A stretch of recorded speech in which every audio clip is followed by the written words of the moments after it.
السلام علیکم ورحمۃ اللہ وبرکاتہ۔ الحمد للہ والصلاة والسلام۔ آج کا جو یہ پروگرام ہے نقوش محربہ کتاب کے لیے کا پروگرام، حضرت مولانا محربان علی صاحب اپنے آپ میں ایک آدمی نہیں بلکہ وہ ایک انجمن تھے، اور ان کی انجمن میں ہر طرح کا وہی گلدستہ سب سے زیادہ خوبصورت ہوتا ہے جس میں ہر طرح کا میرا حضرت مولانا کے ساتھ ایک لمبا وقت گزرا۔ اگر میں مولانا محربان علی صاحب کو میں نے سفر میں حضر میں ان کو دیکھا 5 منٹ یا 5 دن بھی نہ تھا، میں نے ان کو اتنے قریب سے دیکھا، ہو سکتا ہے کہ اس وقت قریب نے یا قاری سلیم نے ان کو اتنے قریب سے نہ دیکھا۔ میں صرف 2 بات یہ بتاتا ہوں، جب 2013 میں ہمارے مظفر نگر ضلع کو کسی کی نظر لگی اور یہاں پر فرقہ وارانہ مسا 7 تاریخ کو ہوا، 8 تاریخ کو مغرب اور عشاء کے بعد مولانا ارشد رشیدی صاحب صدر جمعیت علماء اتر پردیش ان کا فون آیا اور انہوں نے مجھ سے کہا کہ حضرت کا فون آیا ہے کہ صبح آپ حضرات ان تمام علاقوں کا دورہ کریں جہاں پر حالات خراب ہیں۔ میں نے کہا جی میں بھی بتا، میں نے حضرت مولانا محربان علی صاحب کو فون کیا کہ صدر محترم کا فون آیا، حضرت مولانا محمد طاہر صاحب شہید رحمۃ اللہ علیہ کو فون کیا۔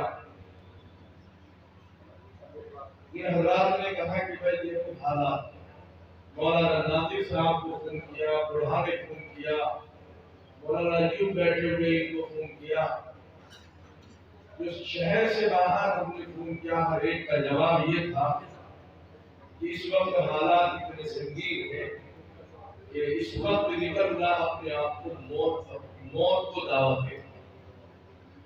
یہ قرآن کا بھی حکم ہے، مرادوں کو یہی کوئی رہتا ہوگا کہ جان بوجھ کر اپنے آپ کو ہلاکت میں نہ ڈالنا۔ جو رائے آئی میں نے وہ حضرت مولانا سید ارشد رشیدی صاحب کو بتایا، وہ کہنے لگے کہ میری جرأت اور ہمت نہیں ہے کہ میں حضرت مولانا سید ارشد رشیدی صاحب سے بات کروں، اب تو خود بات ہے۔ میں نے مولانا ارشد رشیدی صاحب کو فون کیا کہ حضرت نے مجھے فرمایا کہ موت سے ڈر لگا، اتنے لوگ مر گئے ہیں، مجھے موت سے ڈر لگا، میں کہتا ہوں کہ کچھ نہیں۔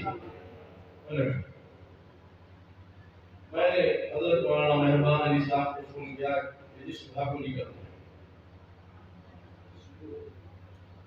حضرت مولانا ارشد رشیدی صاحب میں مراد آباد سے آئے کہ جنہوں جان سے ڈا کر انہوں نے مجھے جان سے بلا دیا، اور جان سے جب ہم وہاں جان سے پہنچے تو سچائی یہ ہے کہ ایک روڈ پر پرشاسن کی گاڑیاں چل رہی تھی، اصلی وہ ہماری گاڑی۔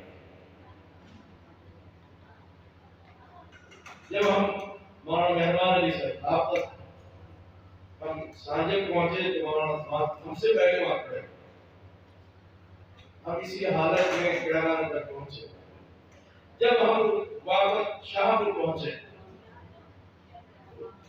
دن چھٹا تھا اور مظفر نگر میں بیٹھے، مولانا کو مظفر نگر آنا، مولانا ارشد رشیدی کو مراد آباد جانا ہے، مجھے بھی اپنے گاؤں۔ اب جائے کیسے؟ ایک مسئلہ تھا، اتفاق دیکھیے کہ ڈیم صاحب کی گاڑی آ گئی، میں نے اس کی گاڑی کو روکا، انہوں نے کہا کہ جو گاڑی مظفر نگر جائے گی ہماری گاڑی کے بیچ میں، اور مولانا ارشد رشیدی کے انہوں نے بہراج تک کے لیے اسکوٹ کا انتظام کر دیا۔ بتانے کا منشا یہ ہے کہ اس وقت کوئی نکلنے کے لیے تیار نہیں تھا، ہر آدمی ڈرا ہوا تھا۔ ایسے وقت میں حضرت مولانا محربان علی صاحب نے ہماری ہمت باندھی، اور ہم بھی سچی بات یہ ہے کہ ہمیں کام کرنا نہیں آتا تھا، ہم کچھ نہیں جانتے تھے، انہوں نے ہمیں کام کرنا سکھایا۔ ان کے اندر وہ جذبہ تھا۔ یہاں جمعیت کے ہوئے وہ مولانا مہربان علی صاحب کا جو بستہ دیکھ رہتا تھا وہ جمعیت. اور میں آپ کو بتا دوں، ہو سکتا ہے آپ نے جانتے ہیں، دو آدمی ایسے ہیں، دو آدمی میری نظر میں ایسے ہیں کہ جن کا جو جمعیت کے جنرل سیکریٹری 40 سال سے زیادہ بلا اختلاف. ہمارے مظفر نگر میں حضرت مولانا مہربان علی صاحب رحمۃ اللہ علیہ، جب ان کا نام پیش آ گیا یہ شرکیہ کسی دوسرے کا نام پیش نہیں ہوتا اللہ ماشاءاللہ. کبھی کسی نے کوئی نام پیش کر دیا وہ بھی اس لیے کہ مولانا مہربان صاحب کہتے تھے کوئی اور تو آئے تو کوئی نام پیش ہو جایا کرتا تھا، ورنہ جب تک وہ حیات رہے کسی دوسرے مولوی نے اپنے آپ ان کے سامنے یہ پیش نہیں کیا کہ مجھے جمعیت کا جنرل سیکریٹری ہونا. اور دوسرے حافظ محمد صدیق صاحب صوبے کے صدر رہے، ان پر صوبے کے لوگوں نے اعتبار کیا اور حضرت مولانا مہربان علی صاحب پر مظفر نگر ضلع کے لوگوں نے اعتبار کیا. اور مظفر نگر ضلع وہ ضلع ہے کہ پورے صوبے کے اوپر بنے 40 سال سے گیا دن میں رات میں. اگر میں بتانے لگوں مجھے بھی کہہ رہے تھے کہیں ذرا کا خیال کر. اگر میں بتانے لگوں جب بھی اور جہاں کے بھی، ابھی وہ وکیل صاحب بتا رہے تھے اتراکھنڈ میں تباہی مچ گئی، اس سے پہلے کشمیر میں انتہائی خوفناک زلزلہ آیا. ہم نے ہمارا پروگرام تھا کشمیر کے لیے 6 لاکھ روپے دے، لیکن مولانا رشید مدنی نے کہا کہ ایک ایمبولینس خریدنی اور ایمبولینس کی قیمت جو ہے وہ 12 لاکھ روپے ہے. مظفر نگر کے لوگ سے ہمیں 12 لاکھ روپے سے ہم مولانا قاسم صاحب، مولانا مہربان علی صاحب، ہمارے یہ کھتولی کے حضرات، ہم سر جوڑ کے بیٹھ گئے.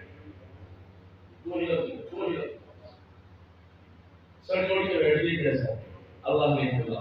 جب وہ اتراکھنڈ میں تباہی مچی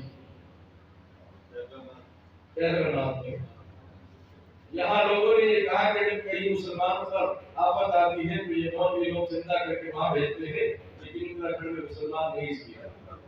ہم لوگ جب کہ اس وقت حضرت مولانا کی طبیعت جو ہے وہ خراب تھی، ڈاکٹر نے دھوپ میں بیٹھنے سے منع کیا اور یہی میناکشی چوک پر بیٹھے. میناکشی چوک پر ہمارے درا کرنے کے بعد ہم نے خوشامد کی، ہاتھ جوڑے کہ حضرت قوم کو آپ کی ضرورت ہے. ڈاکٹر نے دھوپ میں بیٹھنے سے منع کیا.